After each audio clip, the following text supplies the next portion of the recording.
Hello everyone, welcome to virtue mother channel.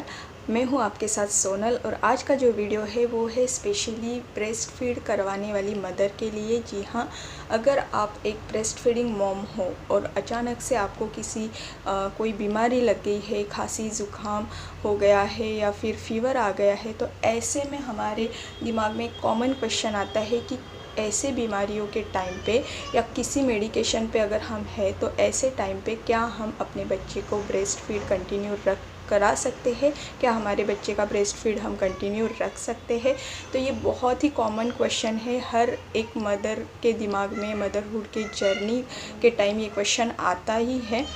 तो आज इस वीडियो में मैं आपके साथ वही बातें शेयर करने वाली हूँ कि अगर आप बीमार हो तो इस टाइम पे आपको आपके बेबी को ब्रेस्ट फीड कराना सही है या गलत है, कितनी सही बात ये है और ऐसे कौन से मिथ्स है जिस पे आपको बिल्कुल भी इस पे भरोसा नहीं करना चाहिए। क्योंकि ऐसे हो जाता है कि हमें ऐसी कंडीशन में सबसे ज़्यादा टेंशन आ जाती है और अपने बच्चों के बारे में सोच के हम बहुत सारे जो डिसीजन हैं कहीं पे किसी से सुन के, रिलेटिव से सुन के या इंटरनेट पे सर्च करके या आजू बाजू वालों से सुन के हम जो डिसीजन है हमारे गलत वे में ले लेते हैं, राइट डिसीजन हम इस वक्त नहीं लेते। तो इसीलिए ये वीडियो आपके लिए है। तो इसमें बहुत ही इम्पॉर्टेंट इन्फॉर्मेशन मैं आपके साथ शेयर करने वाली हूँ, तो वीडियो को एंड तक ज़रूर देखिएगा। और एक रिक्वेस्ट है आपसे कि इस वीडियो को ज़्यादा से ज़्यादा शेयर कीजिए ताकि ऐसी जो बेबी प्लानिंग करने वाली वुमन है या जो भी अभी प्रेग्नेंट वुमन है उनके लिए ये जो वीडियो है बहुत ही यूज़फुल रहेगा। क्योंकि हर एक ह्यूमन बीइंग इंसान है और हम कभी ना कभी तो बीमार ज़रूर से पड़ते हैं, तो उनके लिए ये डेफिनेटली जो भी इंफॉर्मेशन मैं बताने वाली हूँ वो काम में आएगी। तो इस वीडियो को ज़्यादा से ज़्यादा शेयर कीजिए और वीडियो अगर अच्छा लगे तो लाइक और सब्सक्राइब ज़रूर कीजिए। तो आइए वीडियो को शुरू करते हैं। तो दोस्तों, सबसे पहले मैं आपको ये बात बताने वाली हूँ कि जो भी आपको लगता है कि आप बीमार हो गए, आपको सर्दी ज़ुकाम हो गया, फ़ीवर हो गया या किसी भी मेडिकेशन पे आप हो, तो उस वक्त आपके बेबी को ब्रेस्ट फीड आप कंटिन्यू ज़रूर करा सकते हो। ये ब्रेस्ट फीड बंद कराने का जो मिथ है, इस टाइम पे ब्रेस्ट फीड हम नहीं करा सकते, ये जो हमने सुना है ये एक बस मिथ है। इस पे बिल्कुल भी भरोसा नहीं करना है आपको।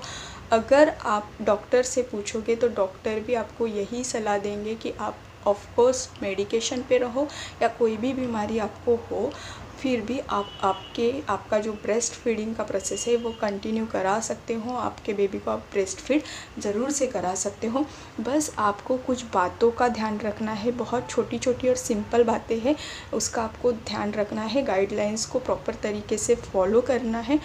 तो अगर वो आप सारी बातें ध्यान में रख के प्रॉपर गाइडलाइन के प्रोसेस से अगर आप चाहते हो तो आप ज़रूर से आपके बच्चे को ब्रेस्ट फीड कंटिन्यू करा सकते हो।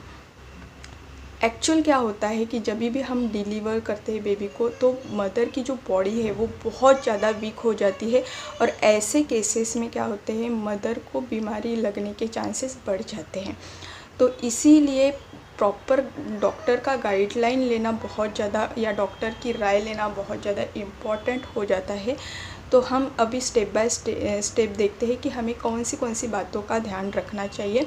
तो सबसे पहली बात, अगर आप ब्रेस्ट फीडिंग मॉम है और अगर आपको अचानक से सर्दी ज़ुकाम हो गया, खांसी हो गई, फ़ीवर हो गया और ऐसे में आपको सबसे पहले स्टेप क्या करनी है, आपको आपके गायनेकोलॉजिस्ट या डॉक्टर से बात करनी है। ऐसे में आपको बिल्कुल भी होम रेमेडीज़ का यूज़ नहीं करना है क्योंकि एक ब्रेस्ट फीडिंग मॉम के पास ये टाइम बिल्कुल भी नहीं होता।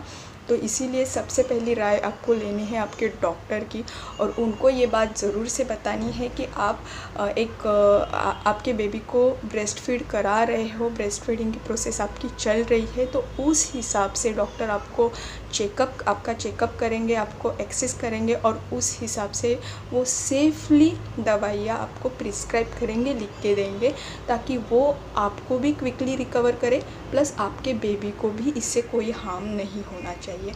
तो इस तरह की डॉक्टर जो दवाई है आपको प्रिस्क्राइब करेंगे। इससे 2 बातें होगी, एक तो आप बहुत जल्दी रिकवर हो जाओगे और आपके बेबी को भी कोई भी हार्म नहीं होगा।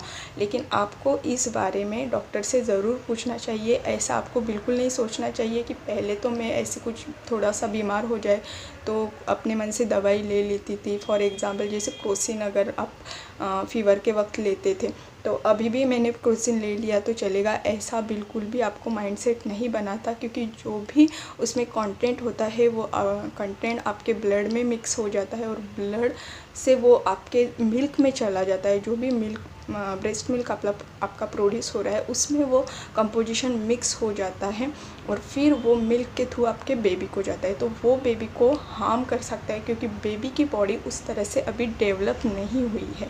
तो इसीलिए इस बातों का आपको बिल्कुल ध्यान रखना है और अपने मन से अभी इस टाइम पे जब आप ब्रेस्ट फीड करा रहे हो, ब्रेस्ट फीडिंग मॉम हो, तो इस टाइम पे आपको बिल्कुल भी अपने मन से दवाई नहीं लेनी है, ठीक है।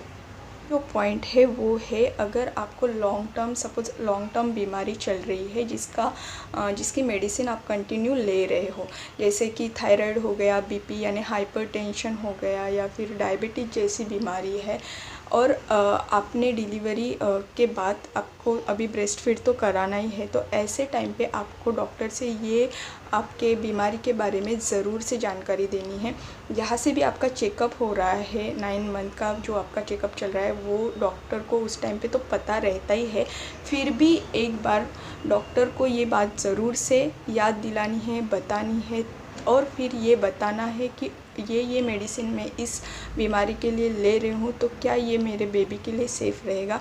अगर हाँ तो आप उसको कंटिन्यू कर सकते हो, अगर नहीं तो डॉक्टर आपको उस बीमारी से रिलेटेड लेकिन आपके बच्चों के लिए जो सेफ़ है ऐसे लिख के देंगे, तो वो आपको कंटिन्यू करनी है।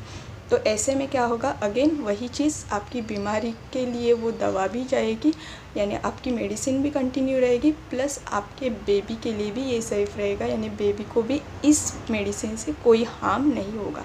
लेकिन ऐसी अगर लॉन्ग टर्म बीमारी या सीवियर बीमारी आपको है तो इसको बिल्कुल भी डॉक्टर से छुपाना नहीं है, बल्कि अच्छे से डॉक्टर को पूरा सच बताना है, ठीक है। अब ये हो गया सेकंड पॉइंट। थर्ड पॉइंट जो है एक्स्ट्रा हाइजीन का, यानी हमें बहुत ज़्यादा हाइजीन मेंटेन करके रखना पड़ेगा। एक्चुअल क्या होता है, ये वायरस जो है वो कांटेक्ट के थ्रू फैलते हैं, ना कि हमारे ब्लड के थ्रू। तो जो भी ब्रेस्ट फीडिंग मॉम है उस वक्त आपको आपके बेबी से जो कांटेक्ट है वो कम रखना पड़ेगा। कोशिश करिए कि जब भी आप ब्रेस्ट फीड करा रहे हो तभी आप आपके बच्चे के पास जाए, और सपोज़ आपको खांसी वगैरह है, ज़ुकाम है, तो इस टाइम पे आप मास्क पहन के बच्चे को ब्रेस्ट फीड करा सकते हो। अच्छे से हाथ धो के, या जो भी अगर आप खांस रहे हो, छींक रहे हो, तो जो भी आपके क्लोथ्स पे वो छींटे गिर रहे हैं तो वो क्लोथ्स को चेंज करके फिर आप आपके बेबी के पास जाओ। और इस टाइम पे जो हम प्यार बेबी को करते हैं, किसी विसी ले लेते हैं गाल पे इधर उधर, तो ये जो प्यार वाला टाइम है इसको थोड़ा सा आपको लिमिट में लाना पड़ेगा। क्योंकि अगेन जितना आप बेबी के कांटेक्ट में कम आओगे उतना वो वायरस बेबी को कम से कम लगेगा, या सेफ़ रहेगा। लेकिन ऐसे टाइम पे भी अगर आप सोच रहे हो कि बेबी को मुझे ज़ुकाम है तो बेबी को ज़ुकाम लग जाएगा, मुझे खांसी है तो बेबी को खांसी हो जाएगी, मुझे फ़ीवर है तो बेबी को फ़ीवर हो जाएगा, ऐसा बिल्कुल भी नहीं सोचना है। और ये सोच के बिल्कुल ब्रेस्ट फीड बंद नहीं करना है। बस कुछ लिमिटेड कांटेक्ट ही आपको आपके बेबी के लिए इस टाइम पे रखना है। 2-3 दिन के लिए बेबी को कोई और भी इस टाइम पे देख सकते हो। जब भी आपको ब्रेस्ट फीड कराना है तभी आप आपके बच्चे के पास जाए, और वो भी पूरी प्रिकॉशन लेके जाए। ये हो गया हमारा थर्ड पॉइंट। फोर्थ जो पॉइंट है वो है एक्स्ट्रा रेस्ट लेना, एक्स्ट्रा खुद की केयर करना। ये बहुत ही ज़्यादा इम्पॉर्टेंट हो जाता है इस टाइम पे, क्योंकि मदर अपने बेबी के लिए बहुत कुछ करना चाहती भी है और कर भी सकती है, लेकिन ऐसी बीमारियों के टाइम पे वो उसको हेल्प लेना ज़रूरी हो जाता है। इस टाइम पे आपको आपके हस्बैंड की, या आपके रिलेटिव्स की, आपके मदर इन लॉ की बहुत ज़्यादा हर एक चीज़ में ज़रूरत पड़ सकती है, और आपको रेस्ट करने की बहुत ज़्यादा इस टाइम पे ज़रूरत है, ताकि आप दवाई के साथ साथ दवाई तो ले ही रहे हो, लेकिन जितना ज़्यादा रेस्ट वगैरह इस टाइम पे करोगे उतना ज़्यादा आप रिकवर होगे। और इस टाइम पे आपको फ्लूइड इंटेक बहुत ज़्यादा लेना है, जो भी वाटर इंटेक है पानी बहुत ज़्यादा लेना है, क्योंकि पानी जो है ये बीमारियों को दूर भगाने में बहुत हेल्पफुल होता है। तो इसीलिए आपको हाइड्रेटेड खुद को रखना, प्रॉपर डाइट लेना, इस टाइम पे बहुत ही हेल्दी डाइट लेना बहुत ही ज़्यादा ज़रूरी है। जितना रेस्ट कर सको, जितना दूसरों की हेल्प ले सको इस टाइम पे आप ये सारी बातों के ऊपर ध्यान दे के ये सब करो, तभी आप बीमारियों से आप दूर रह सकोगे। ठीक है, तो ये हमारा हो गया 4th पॉइंट। 5th पॉइंट जो है वो है कि इमरजेंसी ब्रेस्ट पंप आपके पास इस टाइम पे होना चाहिए। कभी कभी क्या होता है कि मदर को बीमारियों के कारण बहुत ज़्यादा वीकनेस आ जाता है, वीक फील करती है, और वो बारी बारी अपने बेबी को ब्रेस्ट फीड कराने के लिए उठा नहीं सकती, उतनी ताकत ही उसके अंदर नहीं होती। और कभी कभी क्या होता है कि बेबी को 1-1, 2-2 घंटे में ही ब्रेस्ट फीड चाहिए होता है, और वो ब्रेस्ट फीड कभी कभी 15 से 20 मिनट लेता है, कभी आधे घंटे लेता है। तो मदर उतनी देर नहीं बैठ सकती, या फिर बहुत वीक या लो फील करने से उसके अंदर इतनी ताकत नहीं हो रहती कि वो बेबी को इतना देर संभाले या बिठा के रखे, या बिठा के ब्रेस्ट फीड करवा सके। तो इसीलिए आपको इस टाइम पे जो ब्रेस्ट पंप मैंने बोला है वो बहुत काम में आएगा। आप मैनुअल ब्रेस्ट पंप भी यूज़ कर सकते हो, आप इलेक्ट्रिकल ब्रेस्ट पंप भी यूज़ कर सकते हो। आपको क्या करना है, जो आपका मिल्क है वो निकाल के रखना है, फ्रिज में स्टोर करके रखना है, और जब भी आपके बेबी को ब्रेस्ट मिल्क की ज़रूरत हो तो आप उसको सबसे पहले मिल्क को फ्रिज से निकाल के रूम टेम्परेचर पे लाएं, और उसके बाद आप स्पून से या जो बॉटल आती है उससे बेबी को ब्रेस्ट मिल्क दे सकते हो।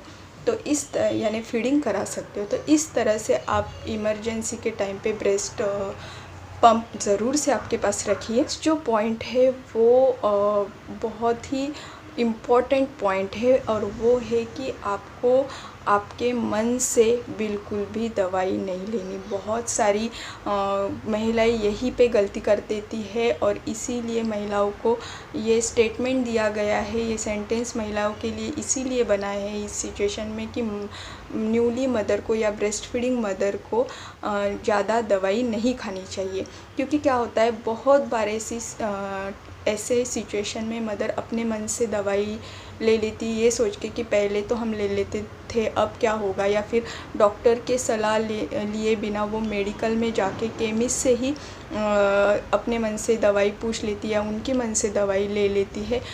तो ये बहुत गलत चीज़ आप कर रहे हो अगर आप ऐसे कर रहे हो तो, क्योंकि इससे क्या होता है वही कि जो भी मेडिसिन आप लोगे उसका जो कंटेंट है आपके ब्लड में आ जाएगा, और ब्लड के थ्रू मिल्क में जाएगा, और फिर वो कंपोजिशन आपके बेबी पे जाएगा, जो कि बेबी के लिए हार्म हो सकता है। तो इसीलिए आई रिक्वेस्ट यू कि प्लीज़ इस टाइम पे आपको बिल्कुल अपने मन से या किसी केमिस्ट के मन से बिल्कुल भी दवाई नहीं लेनी है। आपको सिर्फ प्रॉपर गाइड कर सकते हैं आपके डॉक्टर, तो उनकी ही सलाह इस टाइम पे ले। तो दोस्तों ये तो हो गए सारे गाइडलाइंस जिसमें आपको बहुत छोटी छोटी बातों का ध्यान रखना है। तो आप आपके बेबी को जो ब्रेस्ट फीड है वो कंटिन्यू करा सकते हो, चाहे आप बीमार हो या किसी मेडिकेशन पे हो तभी भी। अब कुछ बातें और मैं बताना चाहती हूँ, वो है कि जैसे बिना सोचे समझे आपने अपने मन से ही ब्रेस्ट फीड स्टॉप कर दिया तो आपको बहुत आगे जाके बहुत सारे प्रॉब्लम आ सकते हैं। जैसे कि अगर आपने सोचा कि मुझे सर्दी ज़ुकाम हो गया है तो मेरे बेबी को भी ये लग सकता है, तो इसीलिए आपने ब्रेस्ट फीड सपोज़ बंद कर दिया, लेकिन आपने बेबी को ब्रेस्ट फीड देना बंद किया, लेकिन ब्रेस्ट मिल्क प्रोड्यूस होना तो नहीं बंद हुआ है आपका। तो इस टाइम पे क्या होगा, आपकी जो ब्रेस्ट है वो दूध से भर जाएंगे, मिल्क से भर जाएंगे, और फिर क्या होगा, वो बहुत हार्ड हो जाएगा, पेन करने लगेगा, वहाँ पे गांठें आएंगी, जिसका सीवियर इफ़ेक्ट जो है आपको आगे जाके हो सकता है। तो ये एक प्रॉब्लम आपको हो सकती है। और सेकेंड चीज़ आपको ये ध्यान रखनी है कि बेबी को अगर आप ब्रेस्ट मिल्क देते हो तो वो बेबी के लिए बेस्ट मेडिसिन है, क्योंकि उसमें एंटीबॉडीज़ होती है जो बेबी को बीमारियों से फ़ाइट करने में मदद करती है। जैसे सपोज़ आपके घर में आप बीमार हो, बाकी लोग भी बीमार है सर्दी ज़ुकाम से, और घर में किसी के कारण आपके बेबी को भी ये वायरस लग गया, सर्दी ज़ुकाम हो गया, तो इस टाइम पे बेबी का बेस्ट मेडिसिन जो है वो है आपका ब्रेस्ट मिल्क। अगर आप बेबी को ब्रेस्ट मिल्क पिला रहे हो, ब्रेस्ट फीडिंग करा रहे हो, तो उसमें जो एंटीबॉडीज़ होती है वो बेबी के अंदर जाएगी और बेबी को फिर वो ताकत मिलेगी, वो इम्यूनिटी मिलेगी, ताकि वो ऐसी बीमारियों से फ़ाइट कर सके। तो इसीलिए इस टाइम पे आपको बिल्कुल भी ब्रेस्ट मिल्क कंटिन्यू करना है, बिल्कुल उसको स्टॉप नहीं करना है। तो दोस्तों बस यही सारी बातें हैं जो मुझे आपके साथ शेयर करनी थी। आई होप इस वीडियो से जो भी आपको क्वेश्चन थे कि बीमारियों में ब्रेस्ट फीड कराना कंटिन्यू कराना सही है या गलत है, उसके सारे आंसर्स आपको मिल गए होंगे, और आई होप ये जो वीडियो है वो आपके लिए बहुत ही यूज़फुल होगा। तो आपको वीडियो कैसा लगा ज़रूर कमेंट करके हमें बताइए। अगर वीडियो थोड़ा सा भी अच्छा लगा है तो लाइक और शेयर करना ना भूलिए। जितना ज़्यादा हो सके उतना इस वीडियो को शेयर कीजिए। और अभी तक आपने अगर वर्चू मदर चैनल को सब्सक्राइब नहीं किया है तो आई रिक्वेस्ट यू कि जल्दी से वर्चू मदर चैनल को सब्सक्राइब कीजिए। नीचे बेल आइकॉन भी दिया है, उसको क्लिक कीजिए ताकि नई वीडियो के अपडेट्स आपको मिलते रहे। तो मिलते हैं एक नई वीडियो के साथ, तब तक के लिए बाय बाय।